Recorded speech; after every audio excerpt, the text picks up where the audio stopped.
అవకాశం అయితే కనబడతా ఉంది.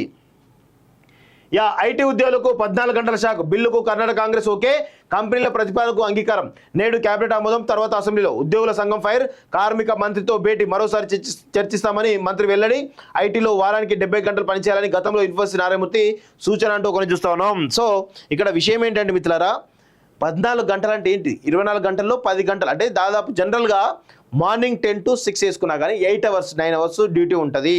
సో అంతకు మించి చేయడానికి అవకాశం లేదు. సో ఇప్పుడు ఏదైతే సాఫ్ట్వేర్ కంపెనీలో 14 గంటల పని అంటే 15-16 గంటల వరకు పోయే అవకాశం ఉంది. ఆయన రెడీ కావాలి, జర్నీ చేయాలి, మళ్ళీ లంచ్ బ్రేక్ ఉంటుంది, మళ్ళీ ఇంటికి వెళ్ళాలి, తన సొంత పనులు చూసుకోవాలి, ఇవన్నీ కూడా ఉంటాయి కదా. 10-12 గంటలు అంటే ఓకే, కానీ 10 గంటలు 8 నుంచి 10 గంటలు అయితే ఓకే, కానీ 14 గంటలు అంటే ఏంటి? అసలు ఏదైనా దిక్కుమాల నిర్ణయం కాకపోతే ఏంటి అంటే వాళ్ళను అడ్డా మీద కూలుగా కంటే అధ్వానంగా చూస్తున్నట్టుగా కనబడతా ఉంది తప్ప వేరే ఉద్దేశం కనబడతలేదు.